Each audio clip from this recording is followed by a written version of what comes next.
Jérémie, chapitre 1er. Parole de Jérémie, fils de Hilkija, l'un des sacrificateurs d'Anathoth, dans le pays de Benjamin. La parole de l'Éternel lui fut adressée au temps de Josias, fils d'Amon, roi de Juda, la 13e année de son règne, et au temps de Joachim, fils de Josias, roi de Juda, jusqu'à la fin de la 11e année de Sédécias, fils de Josias, roi de Juda, jusqu'à l'époque où Jérusalem fut emmenée en captivité, au 5e mois. La parole de l'Éternel me fut adressée en ces mots. Avant que je t'eusse formé dans le ventre de ta mère, je te connaissais. Et avant que tu fusses sorti de son sein, je t'avais consacré, je t'avais établi prophète des nations.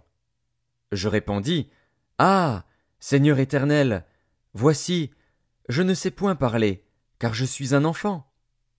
Et l'Éternel me dit, Ne dis pas, je suis un enfant, car tu iras vers tous ceux auprès de qui je t'enverrai, et tu diras tout ce que je t'ordonnerai. Ne les crains point, car je suis avec toi pour te délivrer, dit l'Éternel. Puis l'Éternel étendit sa main, et toucha ma bouche. Et l'Éternel me dit, Voici, je mets mes paroles dans ta bouche. Regarde, je t'établis aujourd'hui sur les nations et sur les royaumes, pour que tu arraches et que tu abattes, pour que tu ruines et que tu détruises, pour que tu bâtisses et que tu plantes. La parole de l'Éternel me fut adressée en ces mots. Que vois-tu, Jérémie? Je répondis, Je vois une branche d'amandier.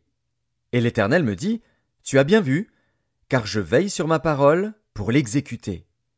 La parole de l'Éternel me fut adressée une seconde fois en ces mots. Que vois-tu? Je répondis, Je vois une chaudière bouillante du côté du septentrion. Et l'Éternel me dit, C'est du septentrion que la calamité se répandra sur tous les habitants du pays. Car voici, je vais appeler tous les peuples des royaumes du septentrion, dit l'Éternel. Ils viendront et placeront chacun leur siège à l'entrée des portes de Jérusalem, contre ses murailles tout alentour, et contre toutes les villes de Juda. Je prononcerai mes jugements contre eux, à cause de toute leur méchanceté, parce qu'ils m'ont abandonné et ont offert de l'encens à d'autres dieux, et parce qu'ils se sont prosternés devant l'ouvrage de leurs mains. Et toi, saint terrain, lève-toi, et dis-leur tout ce que je t'ordonnerai.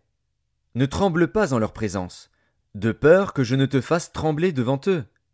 Voici, je t'établis en ce jour sur tout le pays comme une ville forte, une colonne de fer et un mur d'airain, contre les rois de Juda, contre ses chefs, contre ses sacrificateurs, et contre le peuple du pays.